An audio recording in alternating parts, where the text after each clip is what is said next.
Vamos a ver hoy un tema que se llama No hay otro evangelio. Y voy a invitarles a que abran sus Biblias en Gálatas capítulo 1, desde el versículo 1. Miren lo que dice. ¿Para qué hablan sus Biblias? Normalmente uno aquí trae la... Dice Pablo, apóstol, no de hombres, ni por hombre, sino por Jesucristo y por Dios el Padre que lo resucitó de los muertos. Y todos los hermanos que están conmigo a las iglesias de Galacia, gracia y paz sean a vosotros de Dios el Padre y de nuestro Señor Jesucristo, el cual se dio a sí mismo por nuestros pecados, para librarnos del presente siglo malo, conforme a la voluntad de nuestro Dios y Padre, a quien sea la gloria por los siglos de los siglos. Amén. Estoy maravillado de que tan pronto os hayáis alejado del que os llamó por la gracia de Cristo para seguir un evangelio diferente. No que haya otro, sino que hay algunos que os perturban y quieren pervertir el evangelio de Cristo. Mas si aún nosotros, o un ángel del cielo, os anunciare otro evangelio diferente del que os hemos anunciado, sea anatema. Como antes hemos dicho también, ahora lo repito, si alguno os predica diferente evangelio del que habéis recibido, sea anatema.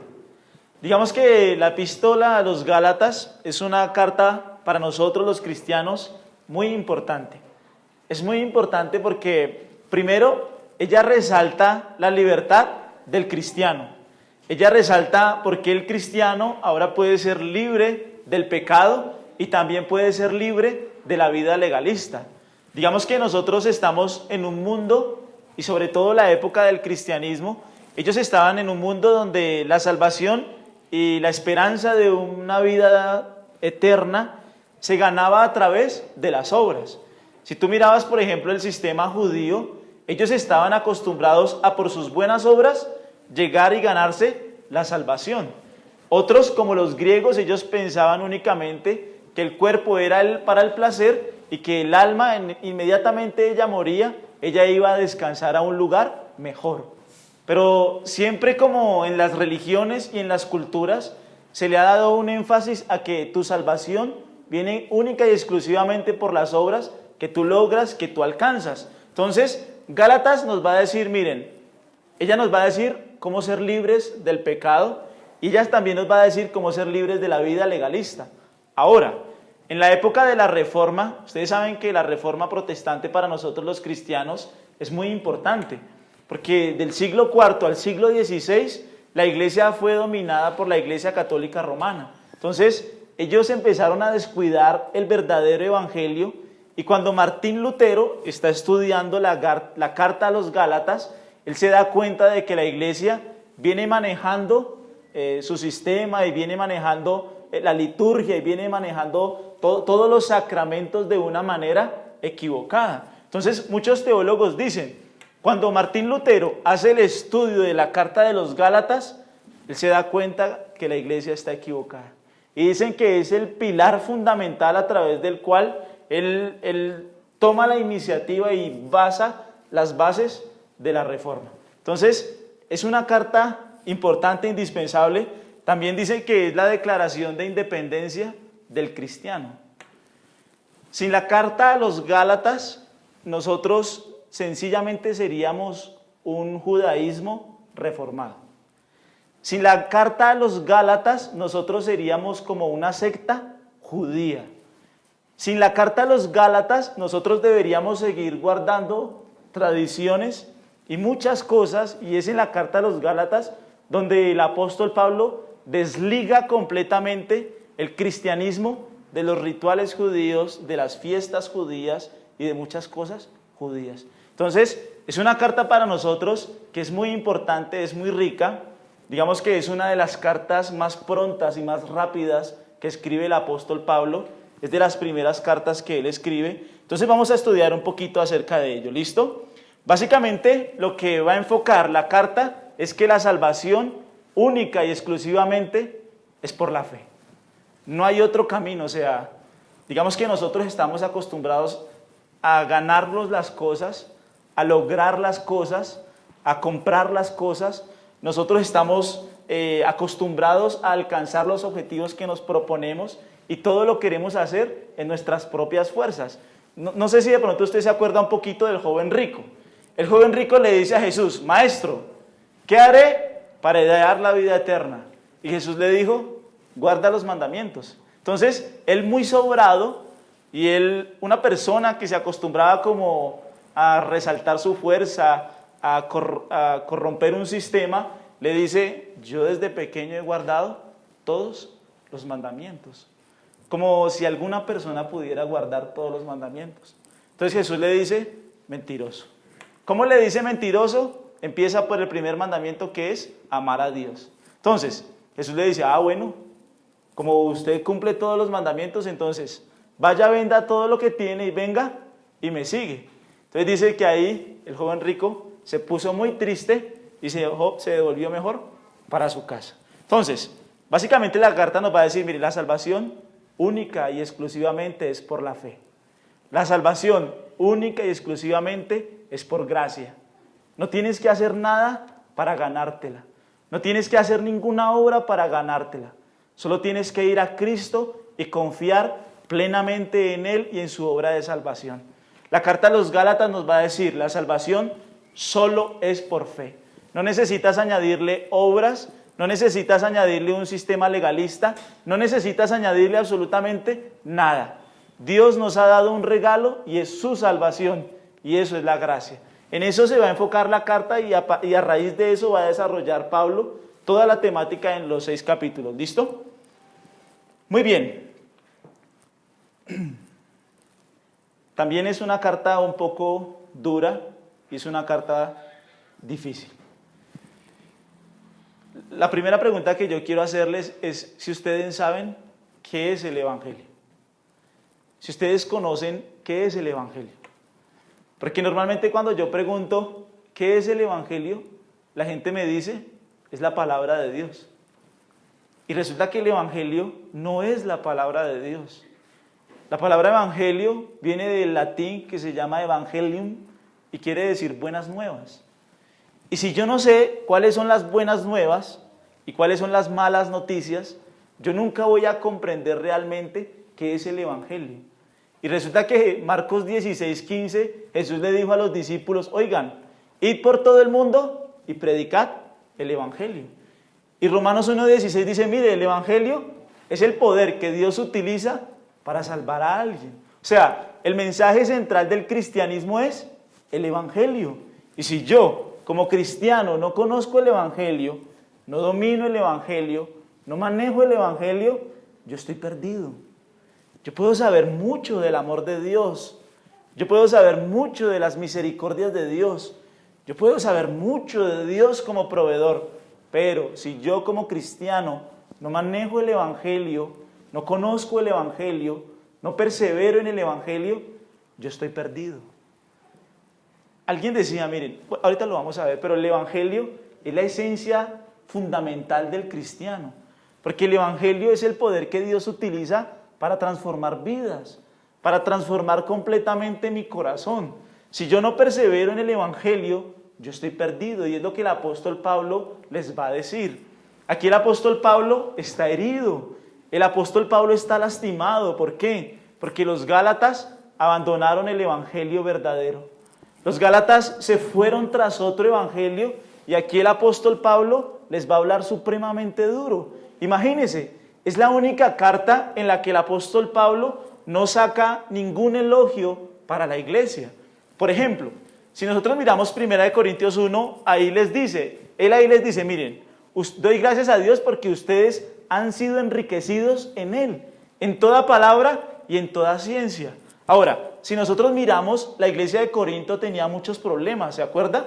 Ellos tenían división, ellos aceptaron fornicarios dentro de la comunidad, ellos tenían problemas de doctrina, de la doctrina de la resurrección, pero en esencia, en su base fundamental, no habían cambiado. Ellos tenían problemas de conducta, problemas de moral, pero el mensaje que se estaba manejando era el correcto. Si usted mira la iglesia de Éfeso, Pablo inicia Éfeso y dice, bendito sea el Dios y Padre que nos ha bendecido con toda bendición espiritual. A los tesalonicenses dice que su fe se acrecienta y se conoce por todas las regiones de Macedonia. O sea, todas las cartas que el apóstol Pablo escribió, todas las cartas tenían un elogio, menos Gálatas. En Gálatas no hay ningún elogio. ¿Sabe por qué? Porque la iglesia había abandonado el verdadero evangelio. Y cuando el evangelio se corrompe, y cuando el principal mensaje de la iglesia se corrompe, no hay espacio para elogio. No hay espacio para aplaudirles nada. Él inmediatamente tiene que reprenderlos. Y si ustedes leen toda la carta, él utiliza palabras en latín muy duras. Él dice, estoy maravillado de vosotros. En cuanto a vosotros, estoy perplejo. Me temo de vosotros que haya trabajado en vano con vosotros. O sea, el apóstol Pablo le dice a la iglesia, ustedes han dejado el mensaje más importante, la base nuestra, el evangelio, la han dejado. Le están añadiendo cosas, y es lo que ya vamos a ver, le están añadiendo rituales. Y cuando la iglesia cede del evangelio, es una iglesia que tiende a la destrucción. Y no solo la iglesia, sino el pastor y todos los que le rodean. Por eso el apóstol Pablo, él está herido, él está lastimado. Porque en su primer viaje misionero, él fue por las iglesias de Galacia, Iconio, Derbe, Listra y Antioquía, y él abrió las iglesias. Y él les enseñó el evangelio verdadero, el evangelio real. Pero en su segundo viaje misionero, él ya se da cuenta que la falsa enseñanza, la falsa herejía, un evangelio diferente está siendo predicado. Por eso no hay espacio para elogios, no hay tiempo para esos. La pregunta es si tú conoces el evangelio, si tú manejas el evangelio, si tú entiendes el evangelio. Porque si yo no entiendo el evangelio a la luz de la Biblia, yo estoy perdido. Si yo no comprendo el mensaje apostólico a la luz de la Biblia, mi vida cristiana no vale. Es cero. Porque el mensaje central de nosotros es el evangelio. Tú puedes saber las 4 llaves de la vida espiritual. Bien, te felicito. Pero si no hay evangelio, no hay nada. Y las 4 llaves de la vida espiritual no son el evangelio. Es el problema. Pablo le dijo a la iglesia en 1 Corintios 15, miren, ustedes recibieron mi evangelio, ustedes perseveran en este evangelio y ustedes andan en el evangelio. O sea, un cristiano, el evangelio no es el mensaje inicial de un cristiano, no. Él tiene que perseverar en él toda su vida. Y el apóstol Pablo en estos 6 capítulos nos va a decir, miren, si tú comprendes el evangelio, tú vas a crecer en santidad. Si tú comprendes el evangelio, vas a disfrutar de los frutos del Espíritu Santo. Si tú comprendes el evangelio, vas a dejar el pecado. Si tú entiendes el evangelio, vas a abandonar el legalismo. Si tú entiendes el evangelio, vas a seguir a Cristo y únicamente a Cristo.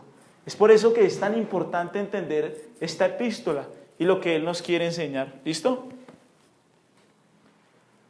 Digamos que uno podría pensar que como las iglesias fueron fundadas por los apóstoles, por los padres, o sea, si había un líder duro, pues eran los apóstoles. Y uno podría pensar que si la iglesia fue fundada por los apóstoles, ¿cómo sería esa iglesia? Buena, ¿sí o no? Una iglesia sana, una iglesia saludable. Pero la verdad es que las escrituras muestran un panorama un poco diferente. Muestra iglesias que a pesar de ser abiertas por los grandes apóstoles, sufrían mucho en cuanto a la doctrina. Sufrían mucho en cuanto a la falsa enseñanza. Sufrían mucho en cuanto a todos los preconceptos que ellos tenían. ¿Listo? Entonces vamos a detenernos ahora sí en el versículo 1. Miremos lo que dice el versículo 1. Dice Pablo, apóstol, no de hombres ni por hombre, sino por Jesucristo y por Dios el Padre que lo resucitó de los muertos. Entonces, primero, siempre las cartas en esa época se iniciaban con el nombre de quien la escribía al principio y también los destinatarios. Hoy nosotros ponemos el nombre al final. Pero en esa época, normalmente el estilo de la carta literaria se ponía al principio. Ahora, Pablo, ¿qué dice? Que él, ¿qué es? Él de una vez, él entra de una a tocar el tema. ¿Qué dice? Que es un apóstol. ¿Apóstol de quién?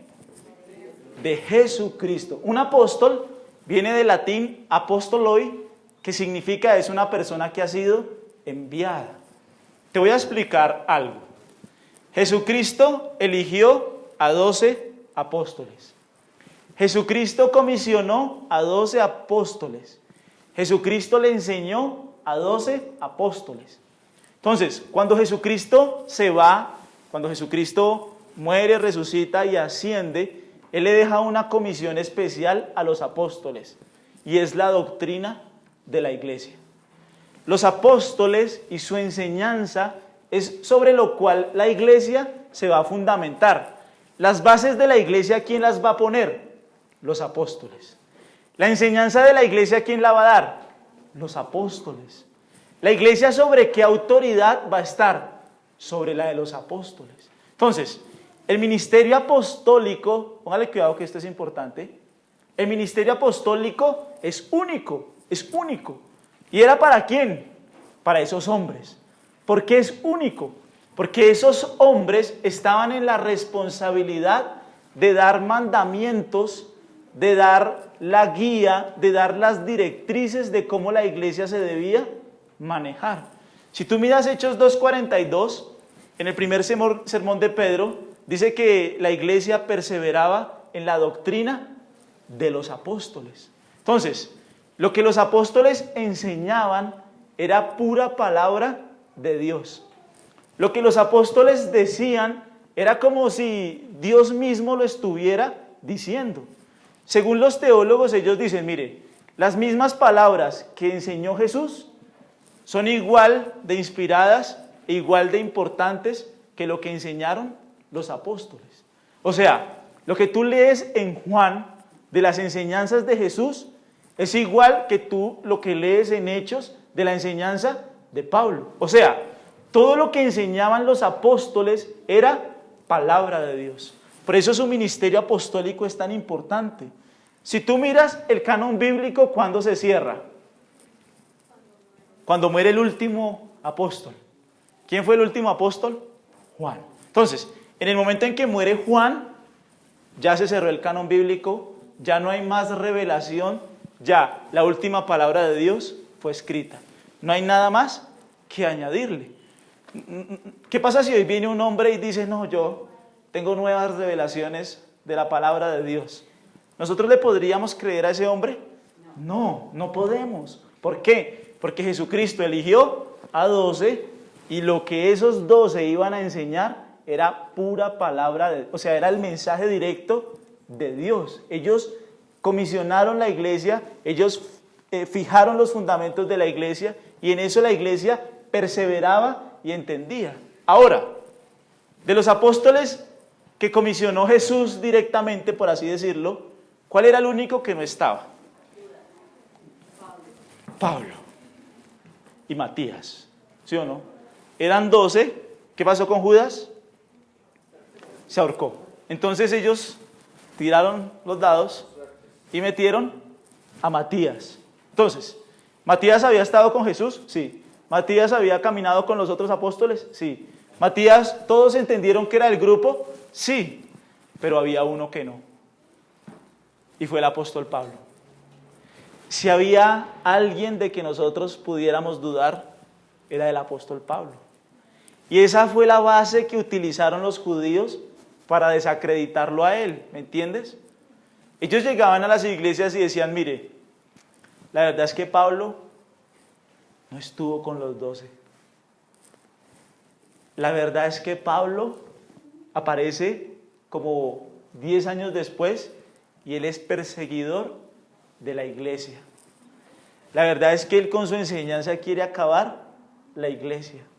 Ellos entraban desacreditando ¿a quién? A Pablo. Entonces la gente que decía, oiga, sí, ese no estuvo con los 12, ese no vio a Jesús resucitado, nosotros ¿por qué le creemos a él? Entonces Pablo aquí va a hacer una defensa brava de su apostolado, que es lo que vamos a ver dentro de 8 días.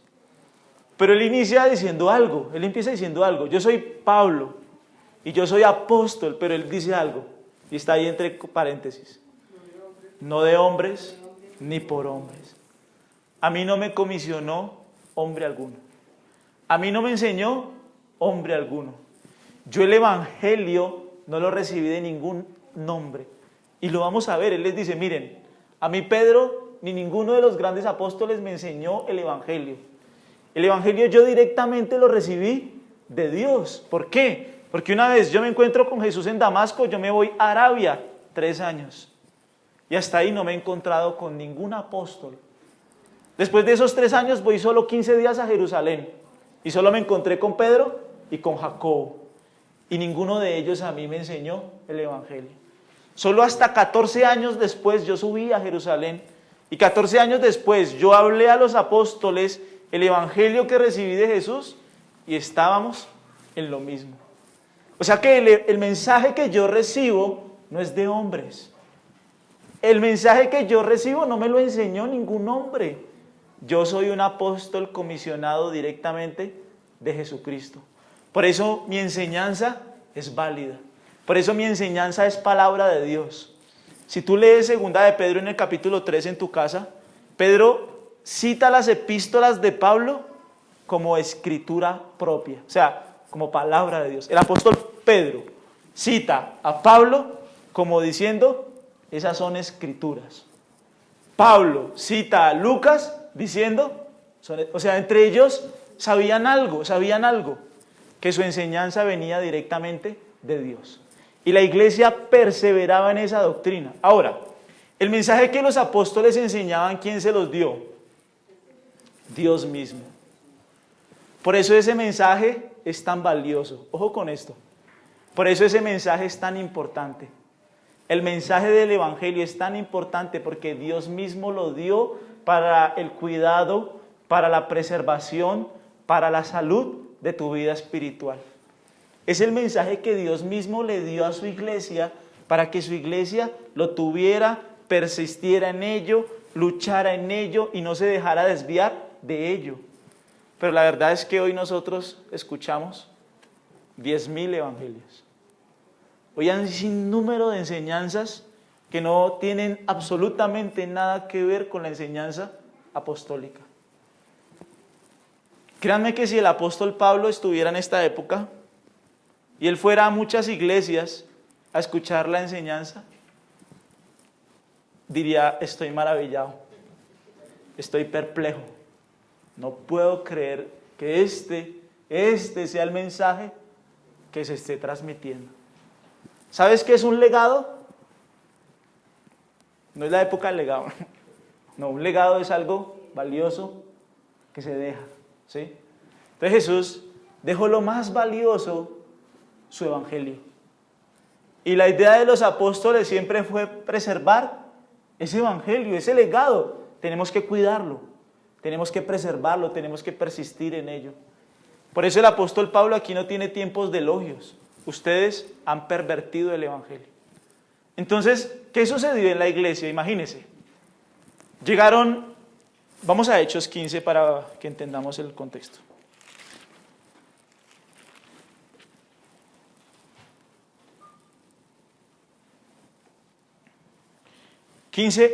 Hechos 15:1.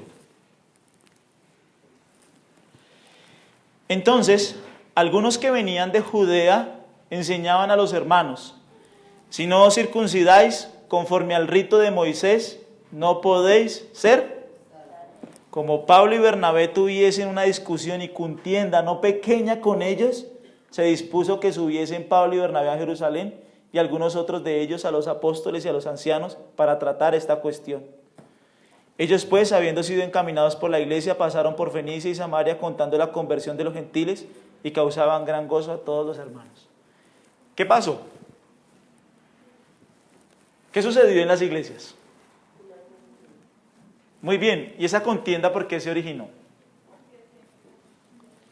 Porque había algunos judíos que se habían metido a las iglesias y ellos estaban enseñando algo. Si ustedes cristianos no se circuncidan, ustedes no pueden ser salvos. Entonces póngale cuidado, ¿qué pasó? Primero, desacreditaron a Pablo, ¿sí o no? Le dijeron, no, mire, ese no es de los 12.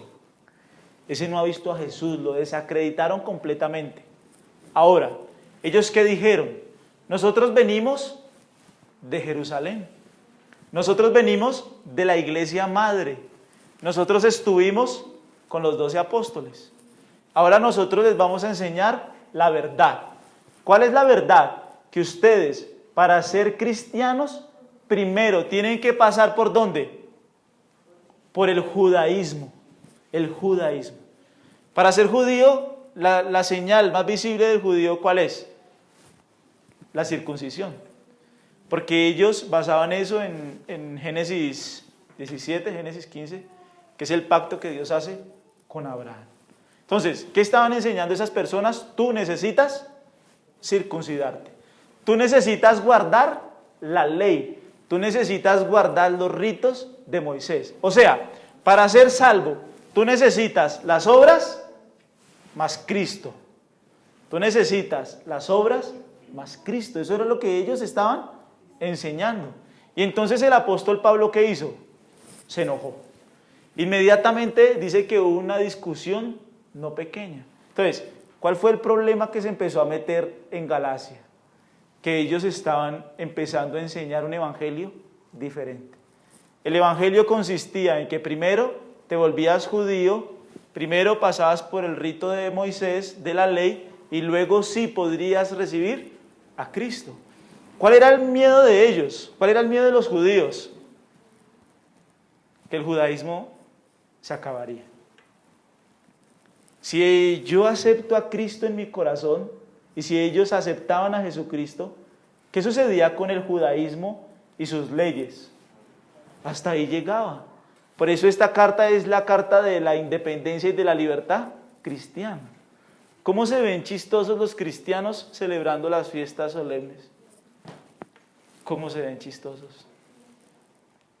¿Cómo se ven chistosos los cristianos usando una kipá, un talit, el Talmud, todas esas cosas que... ¿Cómo se ven de chistosos? Porque el cristiano quedó totalmente desligado de la ley de Moisés, del rito de Moisés. La enseñanza de Gálatas es gracia. Por gracia sois salvos. Solo necesitas la fe. Necesitas desprenderte de la ley.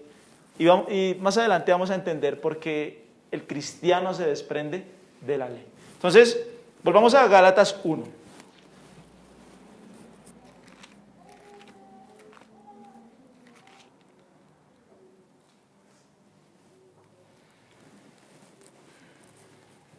Entonces, Pablo apóstol, no de hombres ni por hombres, sino por Jesucristo y por Dios el Padre que lo resucitó de los muertos. Aquí en estos primeros 5 versículos sucede algo interesante, y es que el apóstol Pablo continuamente nombra ¿a quién? Al Padre y al Hijo. ¿Por qué? Porque cada persona de la Trinidad tiene un papel importante dentro del plan de salvación. ¿Qué hace el Padre en el plan de salvación? ¿Qué hace el Padre cuando Él salva a alguien? ¿Quién me dice? Muy bien. Ninguno puede venir a mí, dice Jesús en Juan 6, ninguno puede venir a mí si el Padre que me envió no le trajere. Entonces, ¿qué hace el Padre? Trae al que ha de ser salvo. ¿Qué hace el Hijo? Lo redime con su sangre. ¿Qué hace el Espíritu Santo? Lo regenera por dentro. La Trinidad tiene un papel importante dentro del plan de salvación. Entonces, que diga que el Padre le resucitó de los muertos, es que el Padre también está activamente desarrollando y enfocándose en el plan de salvación. Los tres trabajan en conjunto para el plan de salvación de sus hijos. Ahora, mire lo que dice el versículo 2. Y todos los hermanos que están conmigo a las iglesias de Galacia. Según los teólogos, ellos dicen, mire, Pablo no está solo, ¿sí? O sea, Pablo no es un loquito defendiendo su apostolado. Pablo no está diciendo, no, la verdad, Jesús me envió y él está solo y nadie le apoya, no. La verdad es que cuando el apóstol Pablo dice, todos los hermanos que están conmigo, es que todos los hermanos eran testigos de que Pablo no había sido enseñado por ninguna persona, de que Pablo no había sido enseñado por absolutamente nadie, que sencillamente Pablo era un apóstol comisionado directamente por Jesucristo. Ahora, mira lo que dice el versículo 3. Bueno, las iglesias de Galacia, lo que yo les digo, si ustedes miran Hechos 14, en Hechos 14 Pablo abre las iglesias de Iconio, Derbe, Listra y Antioquía. Después sucede el problema del concilio en Hechos 15 y en Hechos 16 él vuelve a visitar esas iglesias. Ahora, mire lo que dice el versículo 3. Gracia y paz sean a vosotros de Dios el Padre y de nuestro Señor Jesucristo. Muy bien. Miremos el versículo 4. El cual se dio a sí mismo por nuestros pecados para librarnos del presente siglo malo, conforme a la voluntad de nuestro Dios y Padre. Y aquí en el versículo 4, él hace un resumen muy detallado de lo que es el Evangelio. Y él empieza a recordarles a ellos cuál es su esencia, cuál es su sentido, cuál es el mensaje de Jesucristo, y en eso es lo que ellos se desviaron y eso es en lo que ellos deben perseverar. Si tú miras el versículo 4, él dice que él se dio a sí mismo por nuestros pecados. Yo leí la carta varias veces, ¿sí? Varias veces la leí. Y en ningún lado encuentro que Dios haya venido para bendecir y hacer ricos a los creyentes. En toda la carta, donde él está exponiendo brevemente y directamente el Evangelio, en ningún lado encuentro que Jesús haya venido para traer salud y sanidad a las personas. No lo encuentro. La verdad es que el Evangelio real y el Evangelio verdadero se centra en una cosa, y es en la salvación de tu alma, porque tú estás en pecado. Realmente, a la luz de la Biblia y a la luz de las Escrituras, el problema que las personas tienen con Dios es su pecado, es su pecado. Por eso Jesús tenía que morir por los pecados. Imagínate que Jesús no muere por los pecados, pero Jesús hace milagros, Jesús enseña cosas poderosas, Jesús enseña cosas grandes, pero Jesús no muere por el pecado del hombre. ¿Cómo quedaríamos nosotros ante eso? Pues básicamente quedaríamos en una división eterna con Dios. Quedaríamos completamente alejados de sus promesas. Quedaríamos completamente alejados de su pacto. Quedaríamos completamente alejados de su santa y gloriosa presencia. Porque el problema real del ser humano es su pecado. El problema real del ser humano es que él ha pecado contra Dios. Él ha ofendido a Dios, él ha ofendido la ley de Dios. Y por eso es que Cristo tiene que morir para perdonarle. Nosotros quisiéramos redimir nuestros pecados por nuestras propias obras. Yo me acuerdo que en la universidad yo conocí a alguien y ella decía que ella pecaba, pero que ella sagradamente todos los domingos subía a Monserrate con frijoles y con bobadas que se inventan para que Dios le perdonara. Entonces, ella en semana pecaba mucho, pero el domingo ella se esforzaba para que su pecado fuera perdonado. Y a veces el hombre vive así. El hombre quiere vivir haciendo sacrificios. Mira, ¿qué pasa ahorita en Semana Santa? Que la gente quiere lastimarse. O sea, el yo hacer eso es ofender la obra preciosa de Cristo. Mira, Él vino para reconciliarte con Dios. Él vino para que tú estuvieras en paz con Dios. Él vino para que tú tuvieras vida eterna. Lo más importante a la luz de la Escritura es que tus pecados han sido perdonados. Tus pecados han sido saldados. Tú no le debes nada a Dios, no le debes nada a Dios. No le debes nada a Cristo. No le debes absolutamente nada a Él, porque Él te ha perdonado. Esa es la bienaventuranza que el rey David expresa en el Salmo 32. Bienaventurado aquel cuya transgresión ha sido perdonada y cubierto su pecado. Porque en el momento en que tu pecado es perdonado, Tú ahora puedes relacionarte con Dios. Tú ahora puedes tener vida espiritual.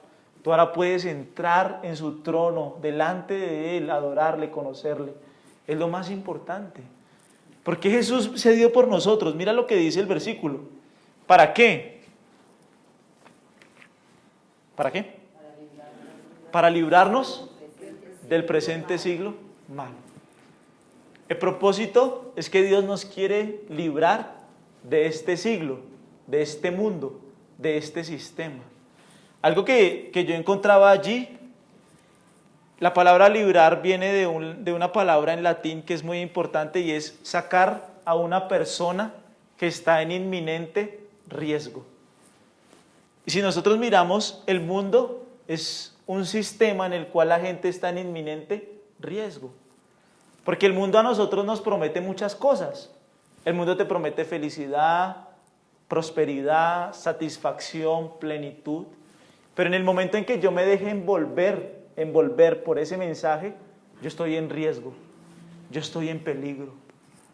Es que el pasaje no dice que Jesús murió por nuestros pecados para que nosotros fuéramos exitosos en este siglo malo. Lee el pasaje, no dice eso. No dice que Jesús nos limpió de nuestros pecados para que nosotros fuéramos prósperos en este siglo malo. No, el pasaje no dice eso. El pasaje sencillamente describe el sistema de este mundo como ¿qué? Como malo. Y si yo estoy en el sistema de este mundo, yo estoy en un peligro de alto riesgo. Yo estoy en un peligro grave. Yo fácilmente puedo caer. Yo fácilmente puedo ceder a lo que el mundo me ofrece. Hay una palabra que yo anotaba acá y dice que básicamente es una influencia sobre nosotros que continuamente es mala. Es una influencia que está sobre nosotros que continuamente nos induce al mal. Mira, antes de Cristo, ¿quién era el Señor de tu corazón? El pecado. Entonces, el pecado, tú solamente podías responder al pecado.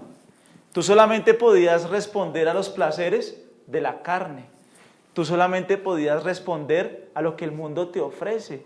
Si tú toda la vida fuiste una persona iracunda, pues vas a responder con facilidad a las presiones del mundo.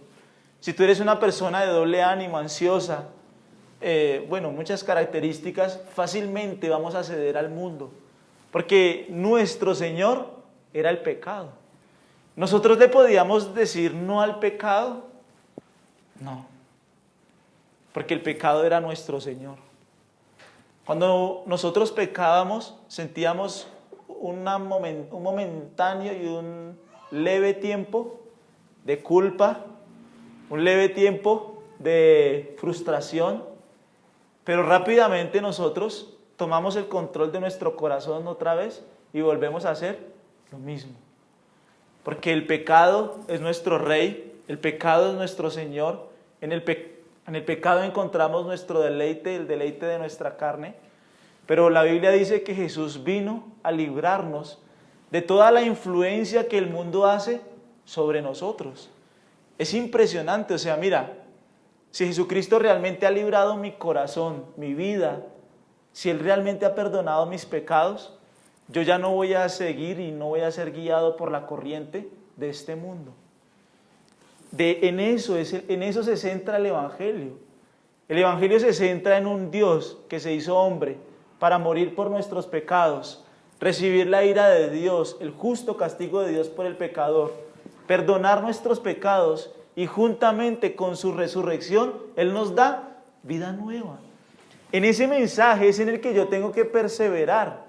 En ese mensaje es en el que yo debo estar. Ese es el mensaje en el que la iglesia debe permanecer. Pero el problema, y ya lo vamos a ver más adelante, es que a nosotros nos gusta escuchar otro evangelio. Al hombre le gusta escuchar el evangelio donde se le satisface la carne, donde se le prometen sueños y deseos que van a satisfacer su apetito carnal. Según los teólogos, el evangelio que estaban ofreciendo los judíos era un evangelio agradable. ¿Por qué?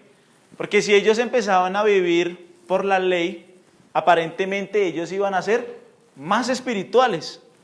Aparentemente ellos iban a ser hombres santos. Aparentemente ellos iban a ser personas superiores, porque ellos vivían por la ley. Ellos guardaban el rito de la ley. Y si tú miras, eso es algo que le gusta y le agrada a la carne.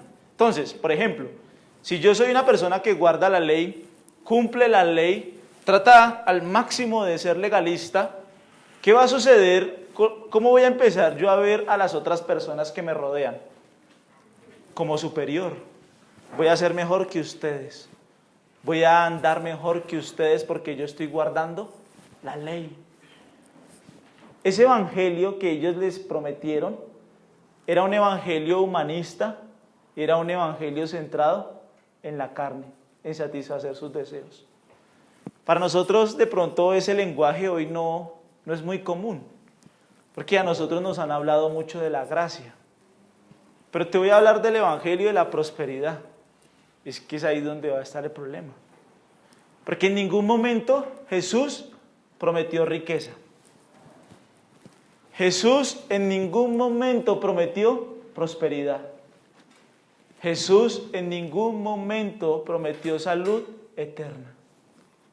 Eso no lo dice la Biblia. Eso no enseña el Evangelio. El Evangelio básicamente es que yo soy un hombre pecador y necesito ser salvado por la obra preciosa y gloriosa de Cristo en la cruz. En el momento en que yo me desvíe de eso, yo estoy dejando el Evangelio verdadero. Yo me estoy apartando.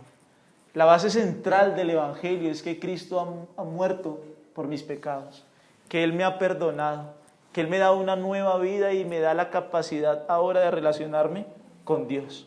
Ahora, vamos a leer el versículo 4. Si alguien me ayuda, por favor.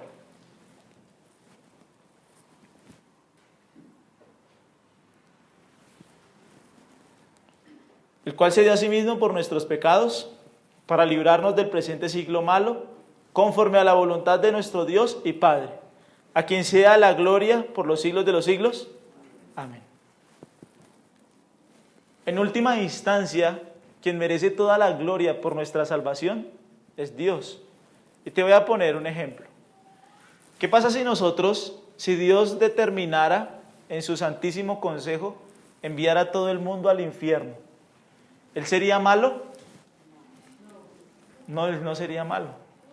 Porque todos nosotros pecamos, todos nosotros nos desviamos, todos nosotros mereceríamos la condenación. Pero algo ha sucedido. Entró el Padre. Entró el Padre y ¿qué hizo? Te eligió. Entró el Padre y te atrajo hacia Él. Entró el Padre y te llamó. ¿Quién merece toda la gloria en el plan de salvación? Dios. A Dios es toda la gloria. Por su gracia, por solo su gracia, nosotros hoy estamos aquí sentados escuchando el Evangelio.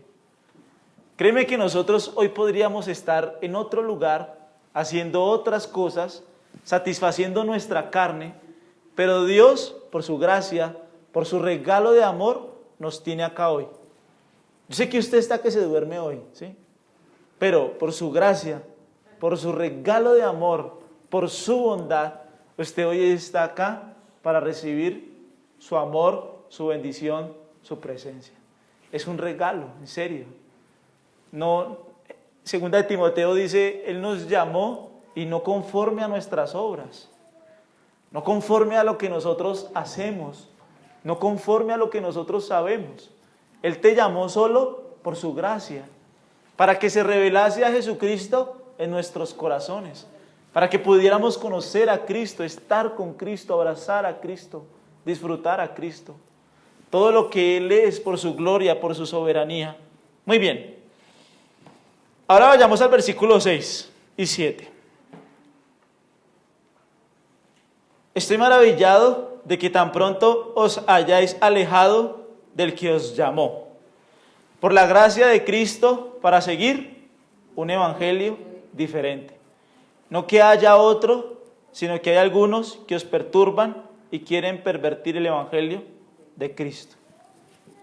Y lo que dice el apóstol Pablo es, inmediatamente él entra diciendo, estoy aterrado. No puedo creer lo que yo estoy viendo, no puedo creerlo. Estoy aterrado. Es increíble que ustedes tan pronto se hayan alejado del que los llamó. Yo con frecuencia me encuentro en el círculo cristiano personas que no saben distinguir un mensaje del evangelio real. Imagínate, ¿cuánto tiempo dices que llevas a los pies de Cristo? Uno se jacta de eso. Yo llevo 10 años, 15 años. ¡Ay, qué bueno! Gloria a Dios. Explícame el evangelio. ¿El evangelio? Todo lo puedo en Cristo que me fortalece. Soy más que vencedor en Él. Eso no es el evangelio. ¿Llevas 15 años siguiendo a Cristo? Sí. Háblame y explícame el evangelio. No pueden. Porque han estado 15 años escuchando de Cristo, pero no han escuchado el mensaje que Cristo tenía para darles. El mensaje de Cristo es un mensaje hiriente. El mensaje de Cristo es un mensaje que toca el orgullo. Por eso no nos gusta. El mensaje de Cristo hiere lo que somos. Porque a nosotros no nos gusta que nos digan que somos pecadores. A nosotros no nos gusta que nos digan que estamos haciendo las cosas mal. No, me resisto a eso. A mí me gusta que me digan que yo saque el campeón que hay en mí. Me gusta que me digan 10 pasos para la prosperidad, pero no me digas que yo soy pecador, no me gusta.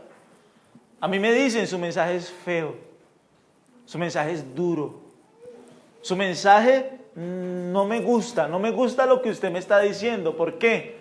Porque el mensaje de Cristo hiere. Solo lee Lucas 9, tú con Lucas 9 tienes. Si alguno quiere venir en pos de mí, niéguese a sí mismo.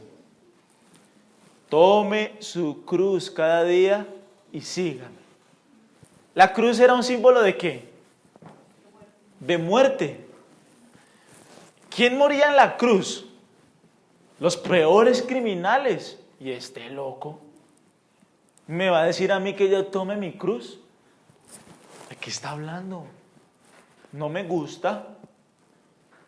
Jesús les dijo, porque todo el que quiera salvar su vida, la perderá.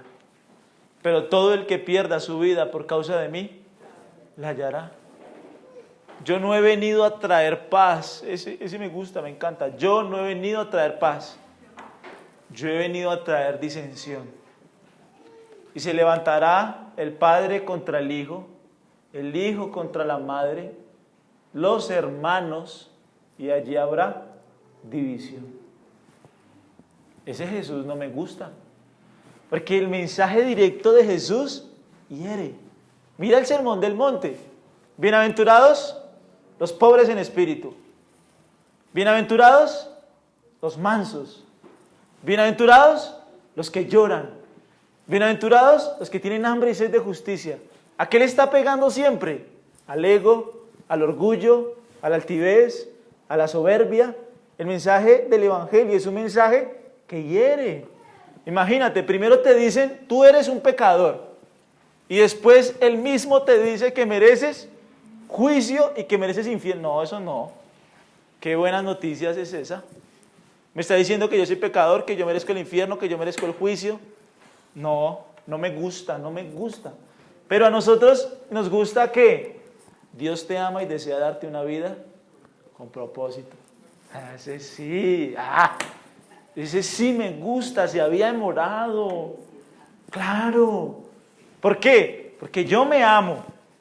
Yo tengo sueños. Yo tengo planes. No importa, yo soy carnal y estoy muerto. Mira, piensa esto.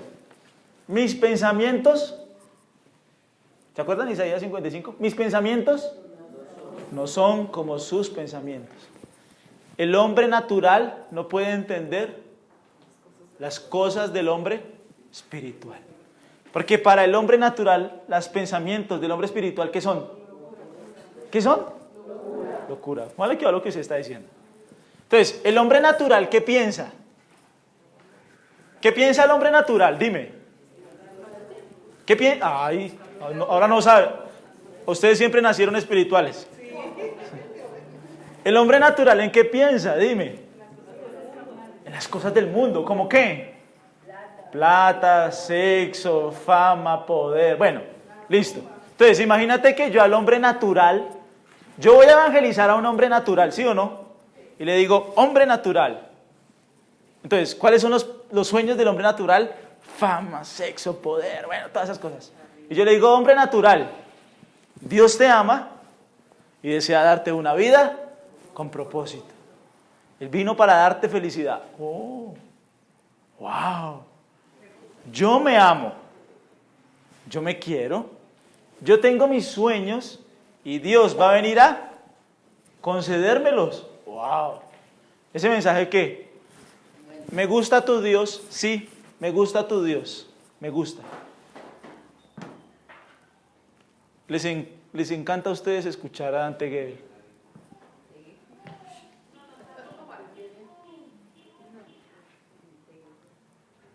Yo nunca he escuchado el Evangelio. ¿Les gusta escuchar a Yokoi Kenji? ¿Les encanta? Oh, Yokoi Kenji me gusta. ¿El chino? Ese me gusta. Dime cuándo hablan el Evangelio. Mira, envíame una sola prédica, no te pido más, una prédica que hable en el Evangelio. Nunca. Pero es que ese es el mensaje que a la carne, ¿qué? Imagínense, ¿qué preferimos nosotros? ¿Un predicador chistoso? Sí, ese sí. ¿Que nos haga qué? Reír. Ese nos gusta, claro. Él nos hace reír. Con él la pasamos divertido, nos divertimos en la reunión. Ese nos gusta la carne. El Evangelio hiere. El Evangelio duele. Por eso es que el Evangelio transforma. Cuando Jesús predicaba, habían dos opciones. Miren, pónganle cuidado. Si Jesús hubiera predicado el mensaje que hoy predica, todos esos pastores que les he nombrado todos estos días, ¿sabe qué pasa con Jesús? Lo hacen rey. ¿Ah? ¿Que vamos a matar a este señor? Este nos promete felicidad. Este nos promete prosperidad. Este nos hace reír. ¿Que lo vamos a crucificar? No, a este hagámoslo ¿qué? Rey. Pero a Jesús lo crucificaron porque sus palabras eran amables. No. ¿Porque sus palabras eran dulces? Ay, tan hermoso. Juan 6, lee Juan 6 al final. Y al final muchos de sus discípulos ya no andaban con él. Y los mismos discípulos le dijeron, maestro, dura es esta palabra, ¿quién la puede oír? Y Jesús, ¿qué les dijo? ¿Acaso ustedes también se quieren ir? Ahí está la puerta, amigos. Jesús no le dio problema a eso. Jesús siempre que habló, la verdad. La verdad, claro, es que es el destino eterno, es tu salvación. Es por lo que Él está preocupado. Alguien me decía, no, mire, donde usted fue a predicar, toda esa gente cree que no es salva.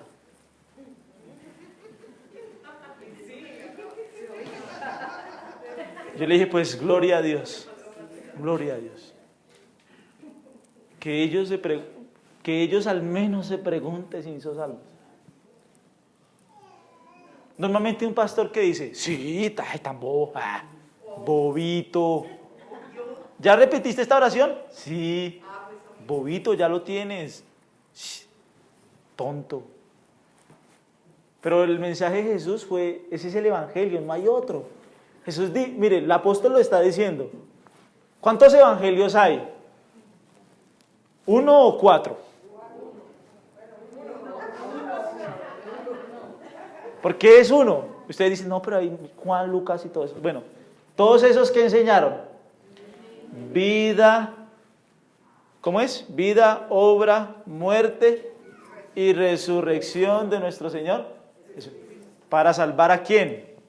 A los pecadores. ¿De qué? De la condenación, del pecado, de la muerte espiritual. ¿Los 4 evangelios dicen lo mismo? Sí. El evangelio es un mensaje, es uno solo. ¿Cuál? Cristo murió por tus pecados. Cristo murió para darte salvación. Cristo murió para darte vida eterna. Cerremos con esto y terminamos. 8. Más, ponle cuidado a esto que es aquí donde quiero. Más si aún nosotros, o un ángel del cielo, os anunciare otro evangelio diferente del que les hemos anunciado, que sea ¿qué? Como antes hemos dicho, también ahora lo repito, si alguno les predica diferente evangelio del que han recibido, sea. ¿Qué es ser anatema? ¿Qué es ser maldito? La palabra anatema en el Antiguo Testamento, si tú lees, no vamos a ir allá porque el tiempo en televisión es corto, pero si tú lees Jueces 6 y Jueces 7, allí describe para Dios anatema. Para Dios anatema es algo que está reservado para la destrucción. Yo he reservado esto para la destrucción. Cuando alguien cogió, por ejemplo, Jericó, la primera ciudad de la tierra de Canaán, Dios dijo, es para mí. Y esa ciudad debe ser destruida. ¿Por qué? Por el pecado de esa ciudad. Eso lo dijo 400 años antes. Dios había destinado la tierra de Canaán para juicio, porque ellos, la maldad de ellos era muy grande, era impresionante. Ellos con los niños hacían perversiones. Si tú estudias el contexto de los jebuseos, fereceos, amorreos, heteos, Dios destruye esa población con un propósito. Esa gente era pero jodida, mala con los niños, mala, y mala entre ellos, ¿sí? Entonces mira, lo que Dios dice es, la primera ciudad, esta primera ciudad va a ser anatema, o sea, para destrucción. Resulta que cuando alguien llega, guarda unos utensilios de esa ciudad, Dios se da cuenta, Dios lo llama a cuentas y le dice, amigo, tú vas a ser anatema, o sea, destruido. Ahora, Pablo aquí está mandando dos anatemas, o sea, ¿qué quiere enfatizar él? Piénsalo, lee el 8 y el 9. ¿Qué quiere enfatizar el apóstol Pablo? Si tú escuchas un evangelio diferente, vas a ser destruido. No solo el que lo predica, no solo, a ese pobre le toca duro, pero también va a ser destruido, ¿quién? El que lo escucha. Ojo, ¿quién va a ser destruido? El que escucha un evangelio diferente. Eso es bravo, eso es bravo, eso es fuerte. Si ves que la carta empieza con un matiz duro, al final se pone chévere, pero al principio ella inicia con un matiz duro. Entonces, hay un solo evangelio, y en ese evangelio ustedes deben perseverar. Si alguien les viene a enseñar un evangelio diferente, prenda la moto y salga corriendo, huya. Porque si yo me pongo a escuchar un evangelio diferente, ¿qué voy a merecer? Destrucción, castigo, disciplina. Mire lo que dice el apóstol Pablo. Mas si aún nosotros, ¿o quién? Si un ángel mismo, dentro de 8 días viene un ángel, digamos que un ángel, y se para acá, y les dice, yo soy el ángel Gabriel y todo, y empieza a predicar un evangelio diferente, y empieza a decirte, tú para ser salvo necesitas a Cristo y las obras. ¿Tú qué vas a decir?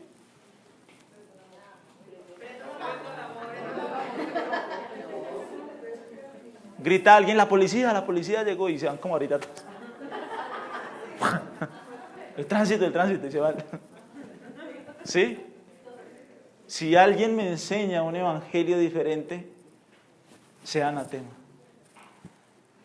Es que se me perdió la frase que estaba buscando, pero quiero leértela. Deme un segundito. Bueno, no se las voy a decir parafraseada. Es que la anoté y fue el único pedazo que se me quedó. Pero decía, los falsos maestros solo hablan de amor, de hermandad, de amistad, de compañerismo. Si tú miras el falso maestro, a él no le gusta hablar de falsos maestros. Empieza por ahí, porque él dice que el cuerpo de Cristo debe ser unido. ¿Cómo es que los cristianos se señalan? Pues no es lo que está haciendo el apóstol Pablo. El apóstol Pablo está diciendo, no todo mensaje es verdadero, no todo mensaje es real. Póngale cuidado a lo que usted escucha. Entonces dice, normalmente el falso maestro, él es de una apariencia carismática. A él le gusta hacer reír, a él le gusta ser agradable, a él le gusta darle un mensaje atractivo a la gente. Pero él no habla de juicio, él no habla de santidad, él no habla de la soberanía de Dios, él no habla del pecado. Si tú miras, la iglesia ha cambiado la palabra. Antes a un adúltero, ¿cómo se le llamaba? Adúltero. Ahora él ha tenido un desliz. Un pequeño desliz. Qué cosas, ¿no? Sí, una canita al aire. ¿Sí ve cómo lo apaciguamos? Yo he escuchado el mensaje de la mujer samaritana, ¿te acuerdas? Juan 4. Entonces yo he escuchado a los predicadores y ellos dicen, no. Ella la enfrentaron con su conflicto. Ella tenía un vacío con su... No, ella tenía, era un pecado tremendo. 5 había tenido y el que ahora tiene es su marido, pecadora. Ahora, ¿qué hizo Jesús? Sanó, restauró, limpió. Oremos.